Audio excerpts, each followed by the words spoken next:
Bonjour à tous, salam alaikum et bienvenue dans cette nouvelle vidéo. C'est un pro formation. Nous allons traiter sur la comptabilité générale.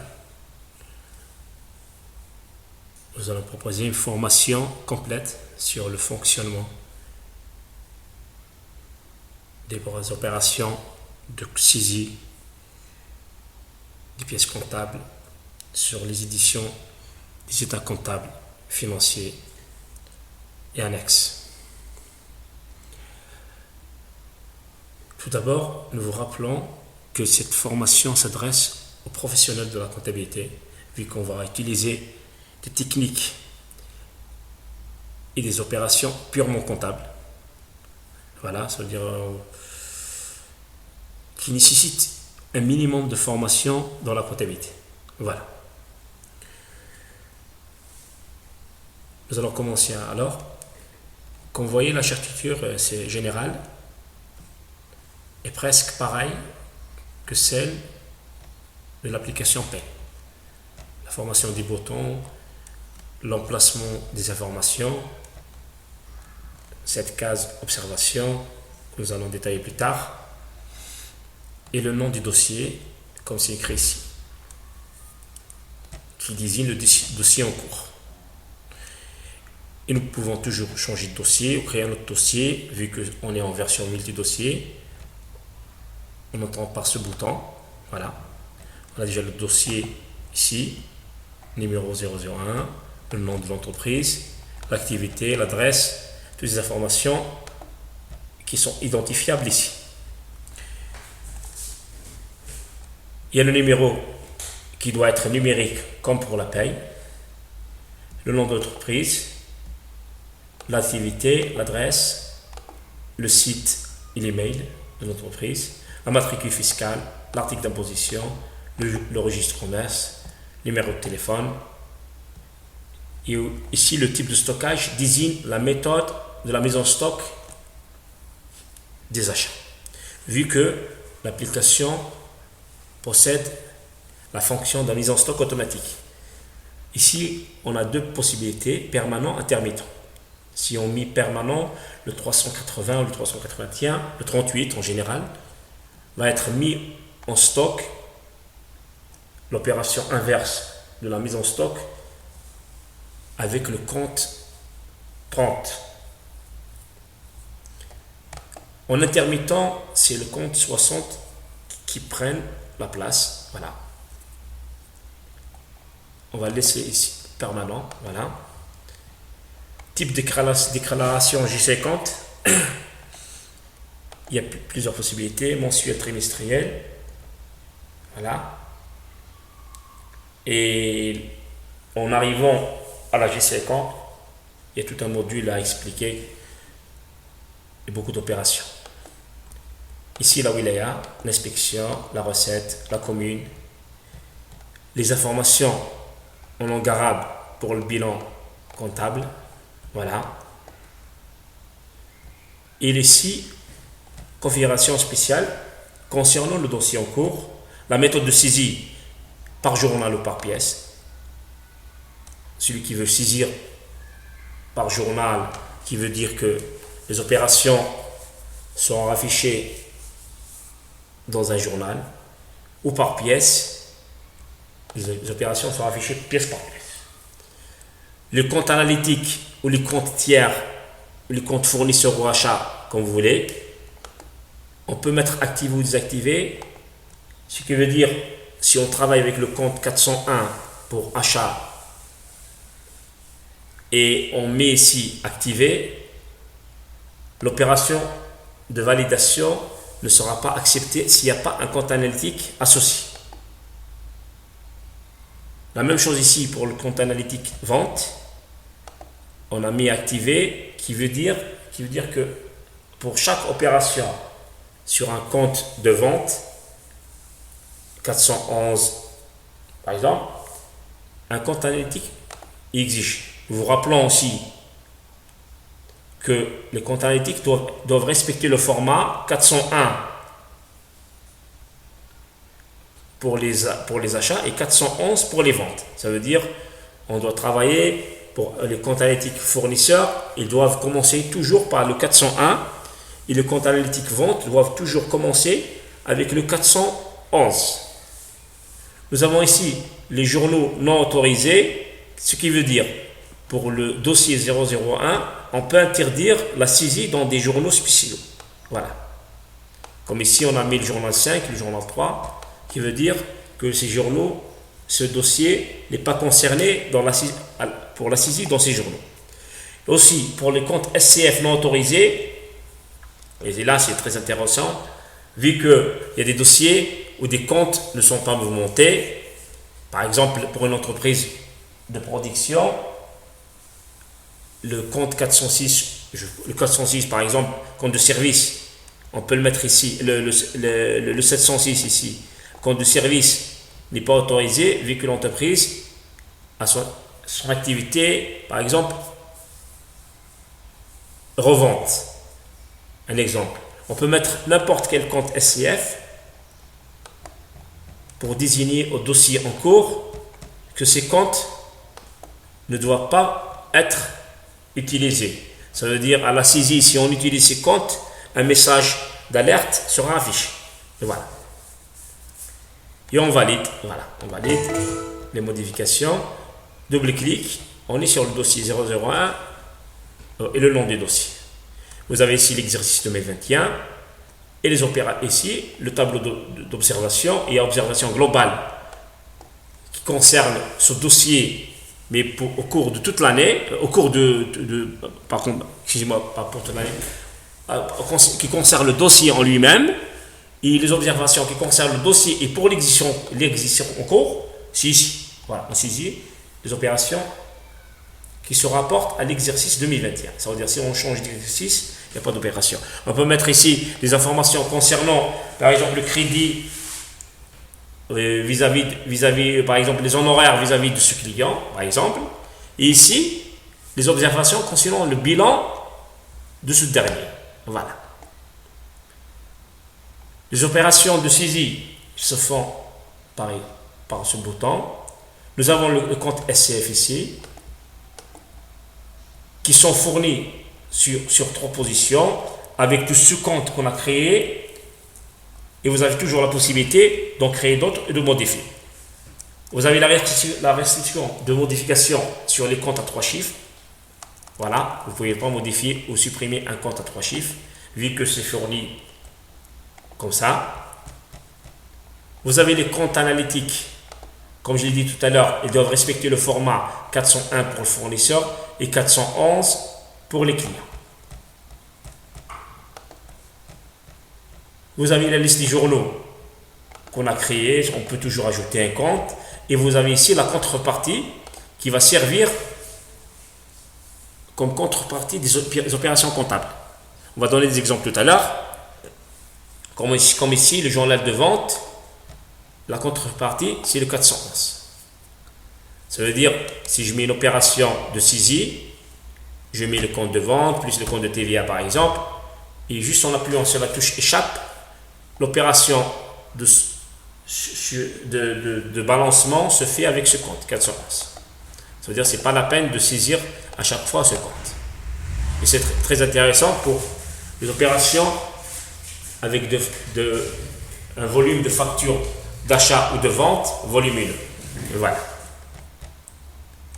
Nous allons passer maintenant à l'opération la plus importante, là où les opérations les plus importantes, ou là où on passe plus de temps de travail, c'est la fiche de saisie. Voilà, les opérations de saisie qui se font ici. Et là, il se positionne sur l'exercice en cours. Il n'y a rien, il n'y a aucune opération. Il y a l'ouverture, janvier, février, tous les mois. Si par exemple, on se positionne sur l'ouverture, voilà, il y a le bouton F2 là, qui va servir à ramener le bilan d'ouverture automatiquement. S'il y a l'exercice N-1, ça veut dire 2020. Juste en appuyant par ce bouton, et en validant ici l'exercice, et il va revenir automatiquement ici. Voilà. Sinon, on le saisit manuellement. On saisit le bilan d'ouverture manuellement, par exemple en mettant un compte 411, voilà, client, en mettant un montant comme ça, voilà. Et vous remarquez qu'il signale compte analytique incorrect. Vu que au niveau de l'initialisation des comptes du dossier, on a mis l'obligation de saisir un compte analytique pour les ventes. Ici. Voilà. Compte analytique de vente activé. On peut toujours modifier comme ça en mettant désactivé et en validant. Et le retour à l'opération, ouverture, on met ici par exemple 411, client, on met par exemple 47 000 et l'opération il est acceptée. On descend, on va créer par exemple 401 pour solder l'opération 47 000. Voilà. On a un bilan d'ouverture soldé. Donné à titre d'exemple, au moins il y aura le résultat, mais on a donné juste le minimum pour expliquer les opérations. Disons, on va aller faire une opération sur le mois de janvier. Là, il y a les journaux qui apparaissent. Voilà. Nous avons les journaux que nous avons déjà créés. Sinon, on peut toujours accéder par le biais de ce bouton F3. On va créer un autre journal, par exemple. Le journal 6. Journal de banque, je peux mettre comme ça. Journal, je peux mettre n'importe quoi avec ici.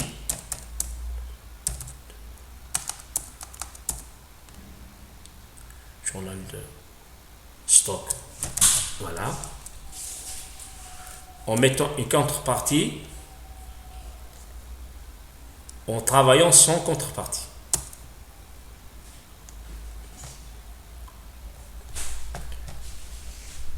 Et double-clic sur le compte, automatiquement, il est ramené ici.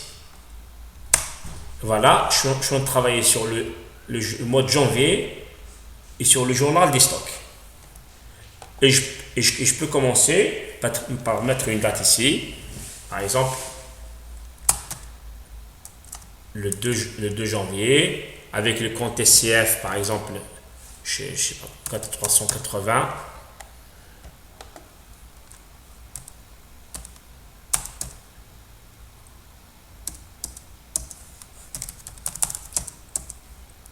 La mise en stock automatiquement il est faite dans le journal de mise en stock défini à l'initialisation.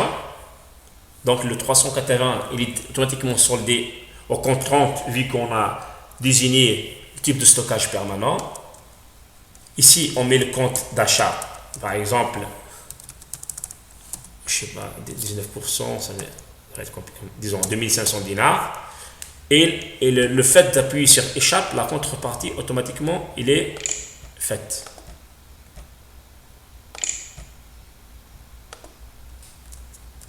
Ici, il n'y a pas de contrepartie.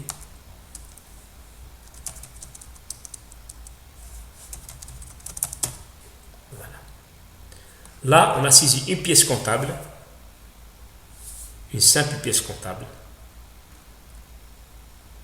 avec un compte d'achat, compte de TVA, un compte de fournisseur.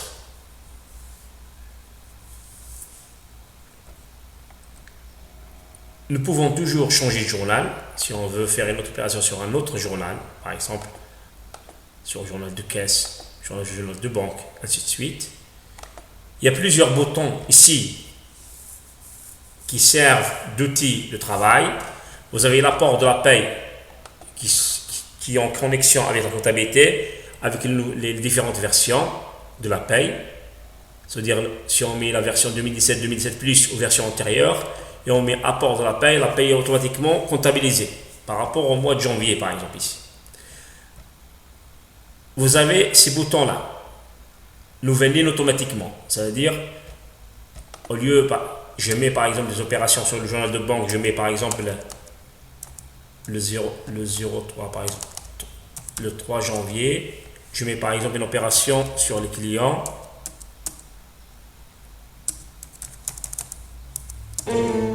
Journal non autorisé. Voilà, il me signale que ce journal n'est pas autorisé. Je dois le décocher ici. journal 3. Voilà. Et je valide. Voilà. Journal de banque. On met opération 512 47 000. Compte non autorisé. Voilà. J'ai oublié de déverrouiller. Voilà. Ça nous donne l'occasion de voir les restrictions qui existent. Voilà. Il signale que le compte C-contient n'est pas autorisé. Alors, pour l'autoriser, on doit l'enlever ici. Voilà. Et on valide. Voilà. 512 fait partie du compte C-contient, compte de regroupement. Voilà. Journal 3 et je mets l'opération par exemple. 03 512. Je mets par exemple comme ça. Je mets par exemple 411, je solde le compte 47 200. Voilà. L'avantage pour supprimer, à toute information, pour supprimer une ligne ou plusieurs lignes, on sélectionne comme ça la ligne, en cliquant sur le bouton droit, en utilisant le bouton supprime du clavier et la ligne est supprimée. L'avantage de ce bouton, c'est qu'il crée la ligne automatiquement. Si par exemple, je modifie cette ligne et je mets entrée, une ligne automatiquement est préparée pour la saisie. C'est l'avantage, pour le gain de temps. Ça veut dire on met directement ici 411 47 200. Voilà, il crée automatiquement notre ligne. L'avantage c'est ça. Voilà. L'autre bouton, c'est ce bouton-là. Le bouton, si on le coche, ça, il désigne, c'est l'opération sur le libellé. Si on le coche, affectation libellée, compte général. Ça veut dire, il va me donner, automatiquement dans libellé, il va donner la désignation du compte, ne tenant pas compte de la saisie que je fais ou du compte analytique ou du numéro de facture. Exemple, pour donner un exemple concret, on va aller faire un achat. Le journal d'achat, par exemple, journal d'achat, c'est ça, journal d'achat, voilà. Là, si je décoche et je mets l'opération, par exemple, le 03, le 380,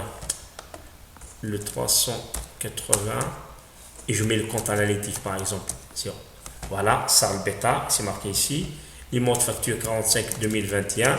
Vous voyez qu'un libellé est créé automatiquement par rapport au compte analytique et au numéro de facture. Je vais parler comme ça et je valide.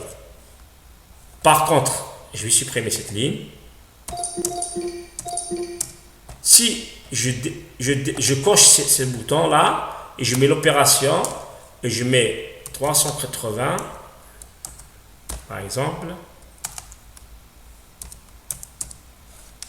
et je mets 400,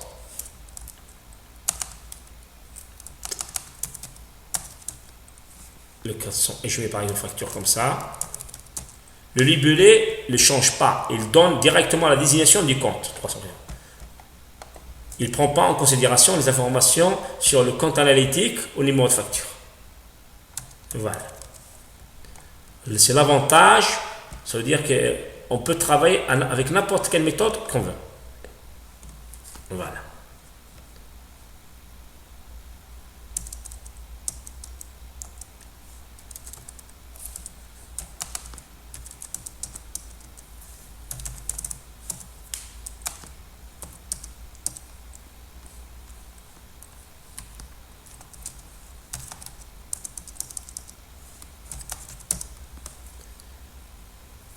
Vous avez les boutons annexes ici, grand livre, mouvement détaillé, mouvement compte, balance, rapprochement bancaire, bilan fiscal, pour l'accès rapide.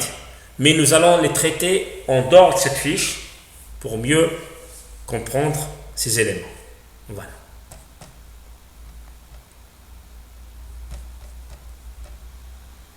Là, nous avons fait une présentation la plus courte possible sur la méthode de saisie, les options de saisie, voilà, par journal, par pièce, la mise en stock automatique, la contrepartie automatique, les restrictions sur les saisies des comptes, sur les saisies des journaux, voilà, les journaux plutôt, et toutes les possibilités sur la fiche de saisie. Nous allons passer maintenant au grand livre, qui fait partie intégrante de la comptabilité générale. Voilà. Là, vous avez le grand livre général avec toutes les informations saisies. On peut toujours changer de compte, sélectionner un compte. Et voilà ces mouvements.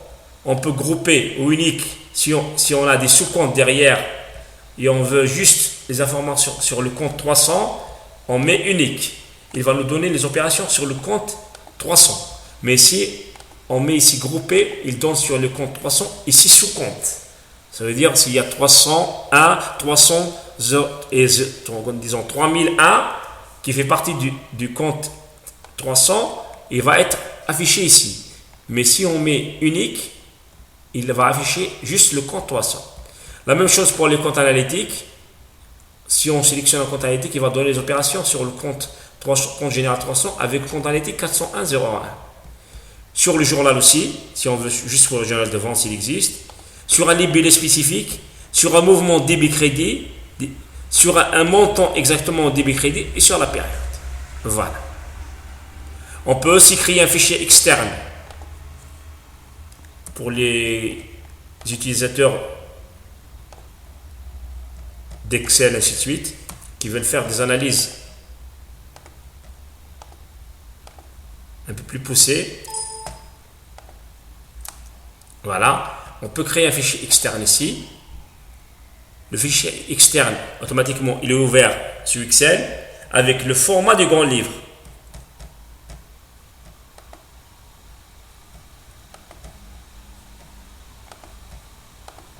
Voilà. Ici, vous avez le compte 300 avec ses informations, avec ses totaux. Après, le compte 380, ainsi de suite. Vous avez le mouvement de compte. Ici, on a un compte mensuel et détaillé. Si je mets un compte mensuel et j'appuie sur ce bouton, je mets un compte par exemple 380 ou 380. Voilà. Il me donne les mouvements par mois et le détail est par ici. Sinon, je mets détaillé, il me donne par détail de saisie. Mouvement compte, je mets 380. Il me donne par détail et le solde par ligne. Vous avez les recettes et dépenses. Ici, pour avoir les mouvements sur recettes et dépenses, voilà, les mouvements sur la trésorerie, débit, crédit et le solde.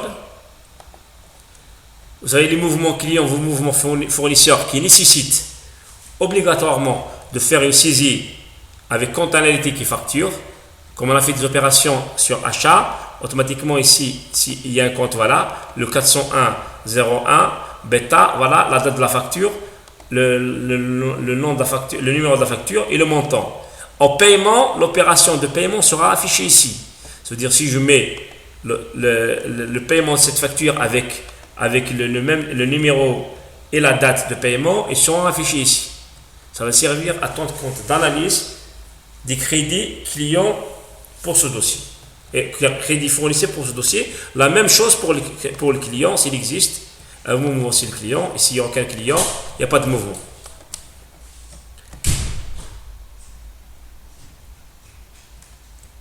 Nous allons nous arrêter ici pour cette vidéo.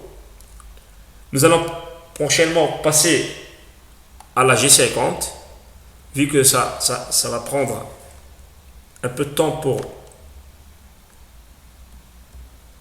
vous former à son utilisation.